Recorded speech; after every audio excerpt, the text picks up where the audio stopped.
Hello, my good friends. How are you today? May God bless you all. I will not introduce anything. You guys watch the video and feel it, then let's evaluate together. Chicago was a frozen mess on that late November afternoon in 2025.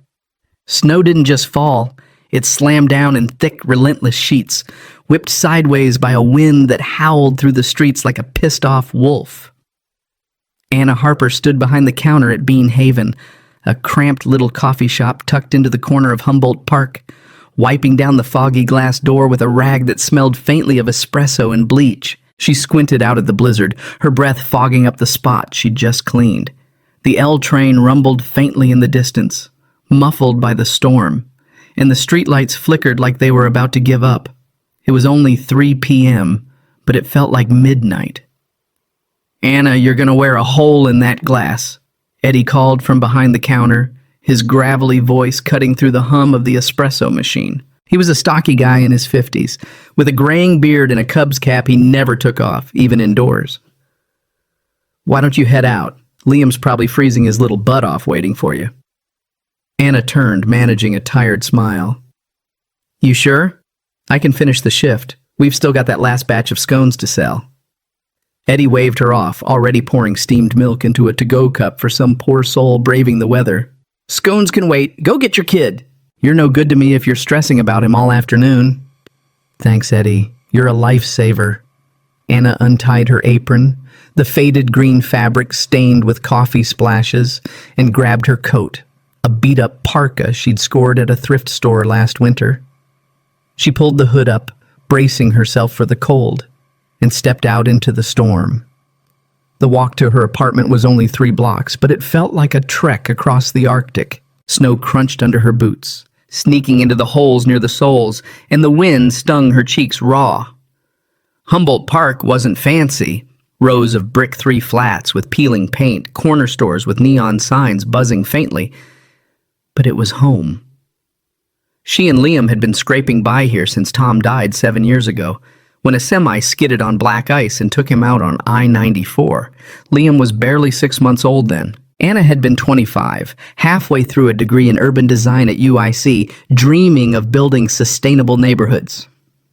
Now at 32, she was steaming lattes and praying the heat wouldn't cut out in their drafty one-bedroom. She fumbled with the mailbox key outside their building, her gloved fingers stiff from the cold. A stack of junk mail, coupons for pizza, a bill she'd deal with later, and then something unexpected. A creamy white envelope, heavy, with embossed gold lettering. Her name, Anna Harper, stared back at her in elegant cursive alongside Liam Harper. She tore it open right there in the vestibule, snow melting into puddles around her boots. Inside was an invitation, printed on thick cardstock that screamed money. "You are cordially invited to the wedding of Claire Bennett and Jack Thornton, December 1st, 2025, at the Palmer House Hilton." Claire. Her little sister. The golden child who'd always had Margaret, their mom, wrapped around her finger. Anna's stomach twisted. She hadn't seen Claire in over a year, not since their dad, Henry, died of a heart attack. And even then, it'd been a quick, awkward hug at the funeral. Margaret had barely looked at her, too busy fussing over Claire's designer dress. Anna stuffed the invite into her pocket and trudged upstairs, the stairwell smelling of damp carpet and someone's burnt dinner. Liam was already home, sprawled on the living room floor with a half-finished math worksheet and a box of crayons. He looked up, his brown eyes, Tom's eyes, lighting up. "Mom, you're early!" "Eddie let me off. How's my favorite artist doing?" She dropped her bag and scooped him into a hug, his small frame warm against her cold hands. He smelled like pencil shavings and the cheap shampoo they shared. "I got a gold star on my spelling test," Liam grinned, holding up a crumpled paper with a shiny sticker. "Can we have mac and cheese tonight?" "You bet, kiddo." Anna ruffled his hair, then hesitated before pulling out the invitation. "Hey, look at this. Your Aunt Claire's getting married. She wants us to come." Liam's face lit up. "A wedding? With cake and stuff? Can we go, Mom? Please?" Anna forced a smile, but her chest tightened. Claire's world was all glitz and glamour. Lincoln Park Penthouse's fancy friends, and Jack Thornton, whose family owned half the real estate in downtown Chicago. Anna's world was leaky pipes and secondhand coats, but Liam's excitement was infectious, and she couldn't say no. "All right, we'll go, but we've got to look sharp, okay?" December 1st rolled around too fast. Anna dipped into her emergency savings, $120 she'd stashed in an old coffee can, to buy a navy dress from Target and a little gray suit for Liam from the clearance rack. The Palmer House Hilton loomed like a palace when they stepped out of the taxi, its marble facade glowing under strings of white lights. Snow dusted the crimson carpet leading inside, and the lobby buzzed with people in tuxedos and shimmering gowns. Anna smoothed her dress, feeling the cheap fabric catch on her calloused fingers. Liam clung to her hand, whispering, "Mom, everyone's so sparkly, like superheroes." "They're just fancy, bud. We're here, and that's what counts." She squeezed his shoulder, trying to believe it herself. The ceremony was picture perfect. Claire in a white gown that probably cost more than Anna's rent. Jack grinning like a movie star. Anna and Liam sat near the back, guided there by an usher with a tight smile. After the vows, the crowd spilled into the grand ballroom, a sea of champagne gold and chandeliers that threw light like diamonds across the room. Anna's stomach growled as waiters floated by with trays of food she couldn't pronounce. Tiny tarts and shrimp things Liam stared at wide-eyed. Then it happened. Claire, radiant in her dress, took the stage with a microphone, her voice syrupy sweet.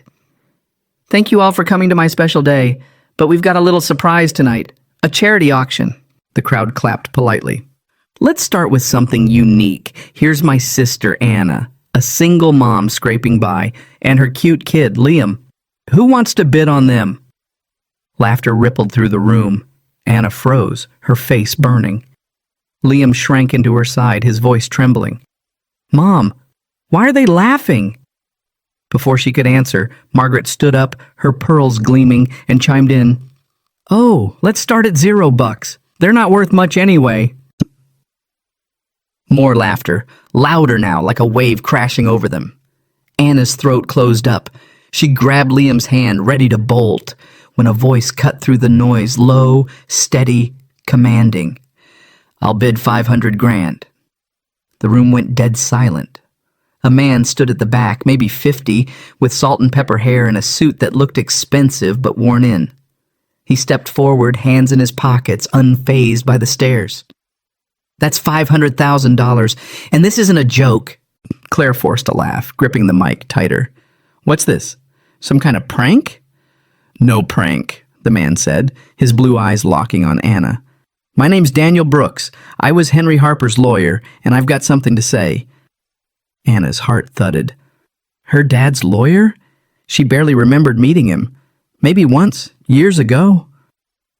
Liam looked up at her, confused but clinging to her hand. The chandeliers seemed to dim as every eye turned to them, waiting. "Hey, what do you think Daniel's about to drop? This story's just heating up. Hit that subscribe button and drop a comment with your guesses. I'd love to hear them. Stay tuned for the next part." The grand ballroom of the Palmer House Hilton felt like it had been sucked into a vacuum. The laughter died fast, replaced by a thick, buzzing silence, as Daniel Brooks stood there, his voice still echoing off the gilded walls. Anna Harper clutched Liam's hand, her pulse hammering in her ears. 500 grand? Henry's lawyer? Her brain scrambled to catch up. Around them, the crowd of tuxedos and sequins shifted uncomfortably, their champagne flutes forgotten. Claire Bennett, still gripping the microphone like it was a lifeline, stared at Daniel, her perfect smile twitching into something ugly. "Who the hell are you?" Claire snapped, her voice cracking over the speakers. "This is my wedding, not some courtroom drama." Daniel didn't flinch. He adjusted his tie. Nothing flashy, just a plain navy one that looked like it had seen a few too many board meetings, and stepped closer to the center of the room. "I'm Daniel Brooks," he said again, slow and deliberate. "I worked for Henry Harper for over a decade, and tonight, I'm here to honor his last wishes." He reached into his suit jacket and pulled out a thick envelope, the kind with a notary stamp that screamed official. "Starting with this." Anna's stomach flipped. She glanced at Liam, who was pressed against her side, his little suit wrinkled from how tight he was holding on. "Mom, what's he talking about?" he whispered, his brown eyes wide and searching. "I don't know, Bud," she murmured, brushing a hand over his hair. "Let's just listen." Margaret Harper stood up from the head table, her pearls clacking as she moved. Her face was a mask of fury, cheeks flushed red under her perfectly applied makeup. "This is nonsense!" she barked, pointing a manicured finger at Daniel. "My husband's estate was settled 3 years ago. You've got no business here." Daniel raised an eyebrow, unfazed. "That's where you're wrong, Margaret." He opened the envelope and held up a document, its crisp pages catching the chandelier light.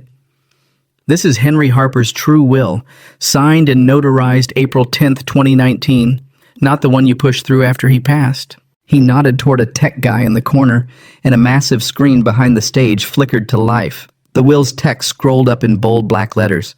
"I, Henry Harper, bequeath 85% of my assets, including all shares of Harper Properties, to my daughter Anna Harper and my grandson Liam Harper, to be divided equally." A murmur rippled through the room. Anna's knees went weak. She grabbed the edge of the table to steady herself, her cheap navy dress suddenly feeling too tight. Harper Properties? That was her dad's real estate empire. High-rises, shopping centers, half of downtown Chicago. She'd never even set foot in the company's offices, not since she was a kid trailing after Henry on take your daughter to work days. Claire dropped the mic. It hit the stage with a screech that made everyone wince. "That's a lie," she shouted, her white gown swishing as she stormed toward Daniel. "Daddy left everything to Mom and me. We've got the papers to prove it." "Oh, I've got papers too," Daniel said coolly. He pulled out another stack from the envelope and held it up. The screen switched to a dizzying list of bank transactions, dates, amounts, account numbers. "These show how you and Margaret siphoned off company funds for the last 3 years. Over $10 million funneled into personal accounts, offshore trusts, you name it. Henry suspected it before he died. That's why he hid this will from you." The crowd erupted. Gasps, whispers, a few sharp laughs from the back. Jack Thornton, Claire's groom, turned to his father, a beefy guy in a tailored tux, and muttered, "What the hell did I marry into?" His dad's face darkened, whispering something Anna couldn't hear. Margaret staggered back to her seat, clutching her chest like she might faint. Claire just stood there, fists clenched, her mascara starting to smear. Anna couldn't breathe. She looked down at Liam, who was staring at the screen, his mouth half open. "Mom," he said softly, tugging her sleeve, "did Grandpa really leave us all that? He remembered me?" Tears stung Anna's eyes. She knelt down, pulling him close. "Yeah, kiddo, I think he did." Her voice cracked, and she buried her face in his hair for a second, trying to process it. Henry had always been her rock, quiet, stern on the outside, but the one who'd sit with her sketching houses on graph paper when she was little. Margaret had favored Claire, the pretty one with the charm and the straight-A report cards. Anna had been the screw-up in their eyes, dropping out of college, marrying Tom against their wishes, raising Liam alone after the crash. But now this? Daniel cleared his throat, his voice cutting through the chaos. "There's more." He pulled a folded letter from the envelope. The paper yellowed at the edges. "Henry left this for you, Anna. Want me to read it?" She nodded, too stunned to speak. Daniel unfolded it, his tone softening. "Dear Anna and Liam," he began, "if you're hearing this, it means Daniel's done his job. I'm sorry I kept this from you, sweetheart.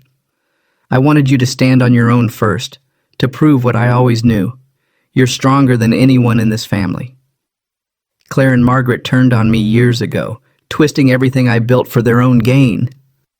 But you, Anna, you're my real legacy. And Liam, you're growing into a fine boy. Grandpa's proud of you. Take Harper Properties and make it yours. I'll always be watching." He paused, looking up at Anna. "Love, Dad." The room blurred as tears spilled down Anna's cheeks. Liam sniffled, pressing his face into her shoulder. "Mom, did Grandpa really write that? For us?" "Yeah, buddy," she whispered, hugging him tighter. "He did." But the moment shattered fast. Margaret lurched to her feet again, her voice shrill. "This is a forgery, a scam! I'll sue you into the ground, Anna. You and your little lawyer friend, you're not taking my company." Claire joined in, her face twisted with rage. "You think you can waltz in here and steal everything? We'll bury you in court, you broke-ass nobody." Anna stood, wiping her eyes, her voice shaky but firm. "I don't want to steal anything. But if this is what Dad wanted, I'm not backing down." She looked at Daniel, who gave her a small nod like he'd expected this. From the edge of the crowd, a gruff voice piped up, "She's got a point, Margaret." It was Robert Klein, a wiry guy with gray hair and a rumpled suit, Henry's old assistant at Harper Properties. Anna barely recognized him. He'd been at the funeral, hovering near the back. "I knew Henry was up to something," Robert said, stepping forward. "He told me once he was worried about you too, said Anna was the only one he trusted. I didn't know about the will, but this sounds like him." Margaret glared at him, venom in her eyes. "You're fired, Robert. Get out." "Too late," he shot back with a dry laugh. "I quit when you took over. Anna, you need me. I'm in." The ballroom buzzed again. Louder now, a mix of shock and curiosity. Jack's dad stood, tugging his son's arm. "We're leaving," he growled. "This family's a damn circus." Jack hesitated, glancing at Claire, but followed anyway, his face pale. Daniel tucked the papers back into his jacket. "We're not done, Margaret," he said calmly. "This will's been filed with the court. You can fight it, but the evidence doesn't lie." He turned to Anna. "You okay to get out of here? We've got a lot to talk about." Anna nodded, her head spinning. She took Liam's hand, her cheap heels clicking on the marble as they followed Daniel toward the exit. Behind them, Claire's sobs echoed, and Margaret's threats faded into the noise of the crowd. Outside, the snow had slowed, blanketing Chicago in a quiet white haze. Liam looked up at her, his voice small. "Mom, are we rich now?" Anna managed a shaky laugh. "I don't know, kid. But whatever happens, we're in it together, right?" "Right," he said, squeezing her hand. "Whoa, what a bombshell, huh? How's Anna going to handle this mess?" Hit that subscribe button and drop a comment with your thoughts. I want to know what you think happens next. Part 3's coming soon. The next few weeks in Chicago felt like a pressure cooker ready to blow. The snow kept piling up outside Anna Harper's little Humboldt Park apartment, but inside, the heat was on. Literally and figuratively. The radiator clanked and hissed, barely keeping the chill at bay, while Anna sat at her rickety kitchen table, surrounded by stacks of legal papers Daniel Brooks had dropped off. Her navy dress from the wedding hung on the back of a chair, a reminder of that nightmare at the Palmer house. Liam was at school, thank God, because Anna didn't want him seeing her like this, chewing her nails down to stubs, eyes bloodshot from too much coffee and not enough sleep. Margaret and Claire hadn't wasted a second. They'd lawyered up fast, hiring some hotshot firm downtown to slap Anna with a lawsuit claiming Henry's true will was a fake. The headlines hit the Chicago Tribune like a sledgehammer. Harper family feud. Single mom accused of forging $1 million will. Anna's phone buzzed nonstop with notifications. Texts from nosy neighbors. A missed call from Eddie at Bean Haven asking if she was okay. She wasn't. Not even close. The courtroom was a whole different beast. Anna stepped into Cook County Circuit Court on a gray Monday morning, her boots squeaking on the polished floor. The place smelled like old wood and stale coffee, and the fluorescent lights buzzed overhead. She'd borrowed a blazer from her old college roommate Lisa, who'd swung by with a pep talk and a bottle of cheap wine the night before. "You've got this, girl," Lisa had said. "They're just bullies with better shoes." Anna wasn't so sure. Margaret sat across the aisle, her face a stone wall, decked out in a sleek black coat that probably cost more than Anna's rent.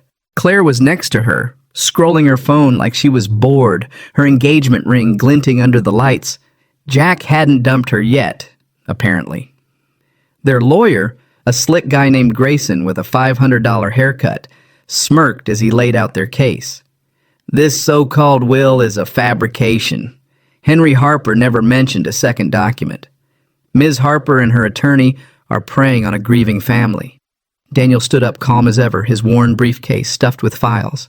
That's a nice story, Grayson, he said, but the notary stamp's real, the signature's Henry's, and we've got witnesses who saw him draft it.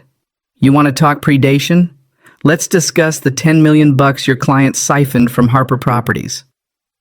The judge, a stern woman with gray hair pulled into a tight bun, peered over her glasses. I'll hear the evidence, Mr. Brooks. Proceed. Anna's stomach churned as the hours dragged on. Bank records flashed on a projector screen, emails between Margaret and Claire plotting to move funds. Daniel had dug deep. But Grayson fired back with affidavits from old company execs claiming Henry was unstable before he died, too sick to write a new will. Anna wanted to scream. Her dad hadn't been unstable. He'd been sharp as a tack even when his heart was failing. Things got worse outside the courtroom. At Liam's school, kids started picking on him. He came home one afternoon with his backpack torn, his voice small. Tommy said, "You're a liar, Mom, that you stole Grandpa's money. Is that true?" Anna's heart broke. She pulled him into a hug on their sagging couch, the springs creaking under them. "No, Bud. It's complicated, but I promise we're not the bad guys here." That night, alone after Liam crashed out, Anna lost it. She paced the tiny living room, the wind rattling the windows, and yelled into the empty air. "I don't want this, Dad! The company, the money, none of it. Why'd you dump this on me?" She sank to the floor, head in her hands, the weight of it all crushing her. Liam's footsteps padded out a minute later. He didn't say anything, just climbed into her lap, his arms tight around her neck. "Don't give up, Mom," he mumbled. "Grandpa believed in you." She hugged him back, tears soaking his pajama shirt. "Okay, kiddo, for you and him I won't." Meanwhile, Harper Properties was a snake pit. Anna had started going in a few days a week, trying to get a handle on things, but the execs loyal to Margaret treated her like dirt. One guy, Phil, a balding jerk with a corner office, cornered her in the break room. "You think you can just stroll in and play CEO? This ain't a coffee shop, sweetheart." Anna bit her tongue, pouring herself a cup of burnt office coffee. "I'm not playing, Phil. I'm here because Henry wanted me here." Besirishi. Robert Klein, the old assistant who'd backed her at the wedding, was her only lifeline. He showed her the ropes, balance sheets, project plans, his gruff voice softening when he talked about Henry. "Your dad was a good man," he said one afternoon, flipping through a binder. "He hated how Margaret turned everything into a cash grab. You're his shot at fixing it." Anna nodded, but doubt gnawed at her. She'd majored in urban design, sure, but running a multi-million-dollar company, that was a different game. Then she found it, a wooden box tucked in the back of Henry's old office, buried under dusty files. Her name was scratched on the lid in his familiar scrawl. Inside was a stack of graph paper sketches, houses, parks, little neighborhoods they'd dreamed up together when she was a kid, and a letter, handwritten, dated 10 years back. Her hands shook as she unfolded it. Daniel was there, leaning against the desk, watching her. "Found something good?" he asked. "Better than good," she whispered, reading aloud. "Anna, I've known for years Margaret and Claire were scheming. I didn't confront them. My heart couldn't take it. But I planned for you. You've got the vision I never had the guts to chase. Those houses we drew, build them. Harper Properties isn't just money. It's a chance to make things right. I'm sorry I didn't tell you sooner. I love you, kid." She stopped, choking up, the paper trembling in her grip. Daniel stepped closer, his voice low. "He wrote that when he first hired me. Told me to keep it safe till the time was right. That's why he waited 3 years, to see if you'd stand on your own." Anna wiped her eyes, staring at the sketches. A little cottage with a porch swing, a park with a treehouse. Her childhood dreams in pencil and ink. I didn't know he believed in me this much, she said. I thought he was disappointed I dropped out. Had Liam... Never, Daniel said firmly. He was proud as hell. Said you were tougher than he ever was. She traced the lines of a drawing, her resolve hardening. Then I'll do it. For him. For Liam. Back in court the next day, Daniel dropped the hammer. Your Honor, I've got one more piece of evidence. He pulled out the letter, authenticated by a handwriting expert, and read it to the room. Margaret's face went white. Claire slumped in her seat, muttering, "This can't be happening." The judge leaned forward, her expression unreadable. Anna sat there, clutching Liam's hand. He'd begged to come, skipping school for the big day. The sketches were in her bag, a quiet promise. Whatever happened next, she wasn't just fighting for money anymore. She was fighting for her dad's dream, and hers. Man, talk about a game changer. Can Anna pull this off? Hit that subscribe button and drop a comment with your predictions. I'm dying to know what you think. Next part's going to be wild. The Cook County courtroom felt like a pressure cooker about to pop as the judge's gavel came down. It was mid-December now, and outside, Chicago's snow had turned to a gray slush that clung to everything. Boots, tires, Anna Harper's frayed nerves. Inside, though, the air was thick with anticipation. Anna sat on the wooden bench, her borrowed blazer creased from clutching Liam's hand too tight. He'd insisted on being there, his little gray suit swapped for a hoodie and jeans, his eyes darting between her and the judge. Daniel Brooks stood at the front, his calm voice laying out the final blow, the handwritten letter from Henry Harper, backed by expert testimony that it was 100% legit. Margaret Harper's face crumpled as Daniel read it aloud one last time. I planned for you, Anna. You've got the vision I never had the guts to chase. Claire Bennett slumped beside her mom, her engagement ring gone. Jack had bailed a week ago, his dad's words from the wedding ringing true. This family's a circus. Their lawyer Grayson tried to object, stammering about circumstantial evidence, but the judge cut him off with a sharp look. I've heard enough, she said, her voice like a steel blade. The will dated April 10th, 2019 is legally binding.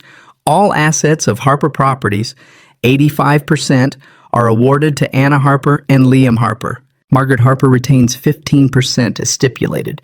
But the evidence of financial misconduct is overwhelming. I'm ordering a full audit and restitution of misappropriated funds. Case closed. The gavel slammed again, echoing off the walls. Anna let out a breath she didn't know she'd been holding. Liam threw his arms around her, nearly knocking her off the bench. We won, Mom! We won! He shouted, his voice cracking with excitement. She hugged him back, tears blurring her vision, whispering, Yeah, bud. We did. Margaret stood, her lips trembling, but she didn't say a word, just grabbed her purse and stormed out, her heels clicking like gunfire. Claire lingered, her mascara-streaked face turning to Anna for a split second. You happy now? She spat, then followed her mom into the hallway. The crowd filtered out, some tossing Anna curious glances, others muttering about that Harper mess. Daniel packed up his briefcase, a small smile tugging at his lips. You okay? He asked, walking over. Anna nodded, wiping her eyes.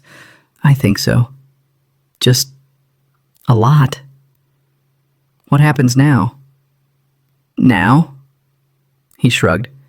You take over Harper Properties. The legal stuff's handled. Margaret and Claire's accounts are frozen until they pay back what they owe. You've got a company to run. She laughed, a shaky, disbelieving sound. Me? Run a company? I can barely keep my apartment from falling apart. You'll figure it out, he said, clapping her shoulder. Henry knew you could, and I'll stick around to help. 3 months later, spring crept into Chicago, melting the last of the snow and coaxing green buds onto the trees. Anna stood in her new office at Harper Properties, a corner suite with floor-to-ceiling windows overlooking the loop. The desk was still Henry's, scratched and sturdy, but she'd added her own touch. A framed sketch of that cottage with the porch swing, drawn by her and her dad all those years ago.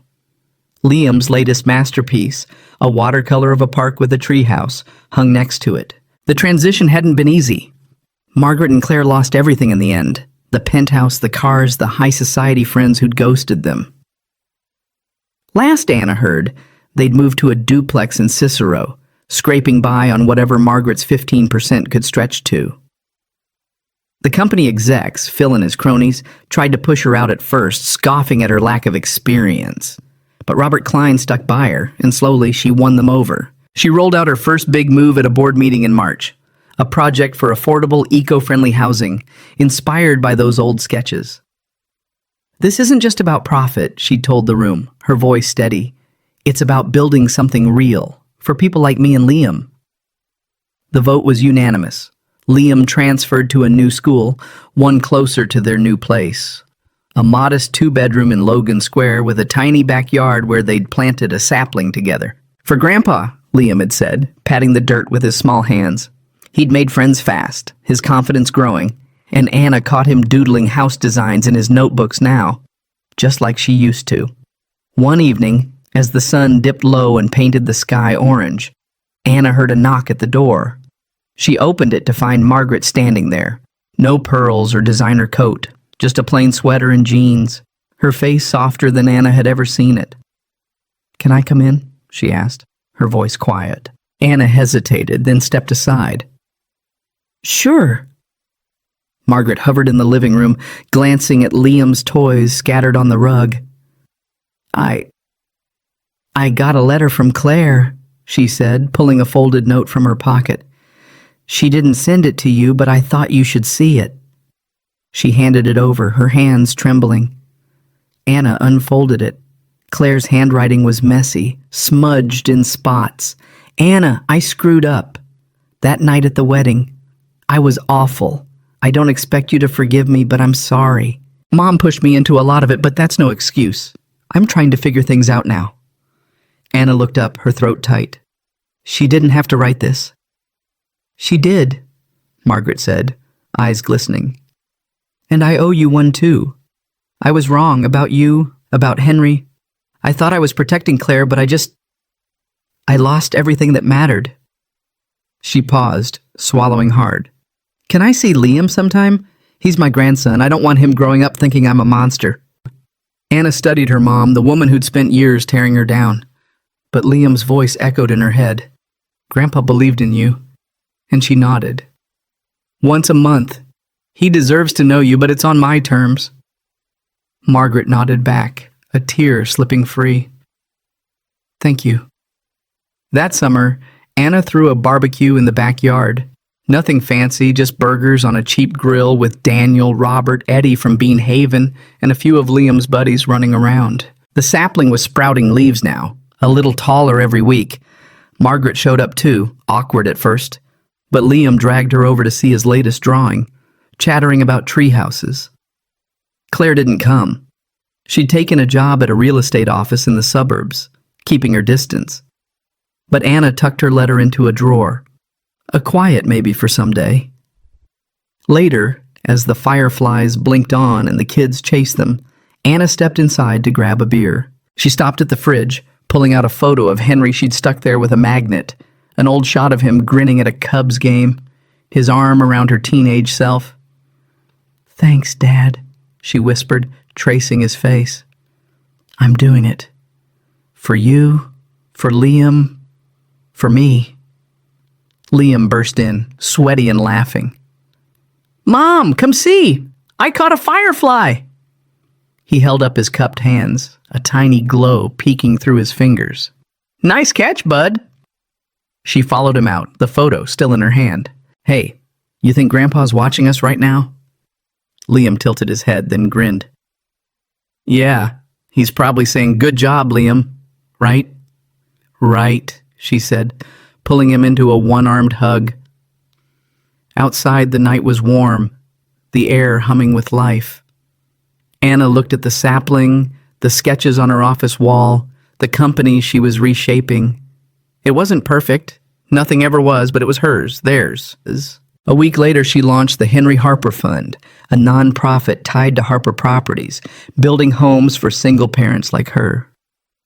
Liam became its unofficial mascot, handing out flyers at the ribbon cutting with a gap-toothed smile. "I want to help people too," he told her that night, curled up on the couch. "Like you and Grandpa." Anna kissed his forehead. "You will, kid. You already are." And that's the end of Anna and Liam's wild ride. What'd you think of their journey? Hit that subscribe button and drop a comment with your favorite moment. I'd love to hear it. Thanks for sticking with us. More stories are on the way.